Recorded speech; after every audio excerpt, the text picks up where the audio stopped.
پریشانیاں صرف ہمارے اوپر کوئی نہیں آتی، ہم تھوڑی سی پریشانیاں بعض اوقات آئیں، کاروباری ڈسٹرب ہوں، فیملیز میں کچھ مسائل ہوں، تو بعض اوقات ایمان دین کے بارے میں بھی لوگوں کو طرح طرح کے وساوس آ جاتے ہیں۔ یہ خیالات شیطان کی طرف سے ہوتے ہیں جو آپ کے ایمان سے کھیلنا چاہ رہا ہوتا ہے۔ آدمی سوچتا ہے میں تو ذکر و درود کرنے والا ہوں، میں تو نماز پڑھنے والا ہوں، میں تو اتنے صدقے کرنے والا ہوں، میں تو فلاں نیکی کے کام کرنے والا ہوں، پھر بھی پریشانی۔ میں نے کہا ذرا ان کی زندگی کو بھی دیکھو، حضرات صحابہ کرام، حضرت مصعب بن عمیر رضی اللہ تعالیٰ عنہ جیسا آدمی کہ ان سے بڑھ کر کسی کا خوبصورت لباس نہیں ہوتا تھا مکے کی زندگی میں، خوشبو ایسی کہ کسی کے پاس ایسی خوشبو کی طاقت نہیں خریدنے کی۔ وہ جوان جب ایمان لائے تو گھر والوں نے پہلے گھر میں قید رکھا، گھر سے نکلنے نہیں دے رہے، قید سزائیں دے رہے ہیں، لیکن جب وہ نہیں مانے کہ نہیں میں بس ایمان لیا، اب ایمان اور حضور کی ذات، تو اس وقت ماں باپ کی طرف سے، گھر والوں کی طرف سے یہ ہوا اگر یہی ہے تو پھر ہم یہ ساری چیزیں تم سے لے لیں گے، یہ جو کچھ ٹھاٹ باٹ دنیا کے تمہارے ہیں تو یہ سب ختم ہو جائے گا۔ مصعب بن عمیر کہتے ہیں کہ مجھے یہاں سے جانے دو، یہ سب کچھ لے لو، تو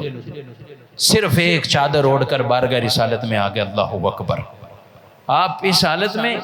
اور پھر ہجرت کی اور مدینے میں آئے، ایک دن حضور نے دیکھا تو ان کی چادر پر بھی کچھ سلائیاں ہوئی تھیں، تو میرے نبی صلی اللہ علیہ وسلم نے مصعب سے پوچھا ہے مصعب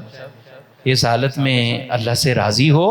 تو یہ رونے لگ جاتے ہیں، یا رسول اللہ میں اللہ سے ناراض ہوں، میں اللہ کے بارے میں کچھ سوچوں، آپ ملیں، آپ کی غلامی ملی تو سب کچھ ملا ہے حضور، میں اللہ کے بارے میں کچھ ایسا سوچوں۔ اور یہی جب غزوہ احد میں شہید ہوئے، اللہ اکبر، تو وہی ایک چادر بارگاہ رسالت میں عرض کی گئی حضور کہ ہم اگر ان کے چہرے پر ڈالتے ہیں تو ان کے پاؤں وہ ننگے ہو جاتے ہیں، اگر پاؤں پہ چادر ڈالتے ہیں تو چہرہ ایسا ہو جاتا ہے۔ تو حضور فرماتے ہیں چہرے پہ چادر ڈال دو اور ان کے پاؤں کی طرف کچھ گھاس ڈال کے اللہ کے سپرد کر دو۔ مصعب بن عمیر کی پہلی زندگی کیسی تھی، اور اسلام میں آنے کے بعد بظاہر یہ مشقتیں تکالیفیں انہوں نے برداشت کی گئے، مگر میرے بھائیوں یہ ہمیں بہت کچھ سکھا گئے، بہت کچھ تعلیم دے گا، اور یہ ایک نہیں کتنوں نے ایسی قربانیاں دی ہیں کہ سب کچھ تھا لیکن اسلام میں آئے تو مختلف تکالیف میں بھی آ گئے، پریشانیوں میں بھی آ گئے،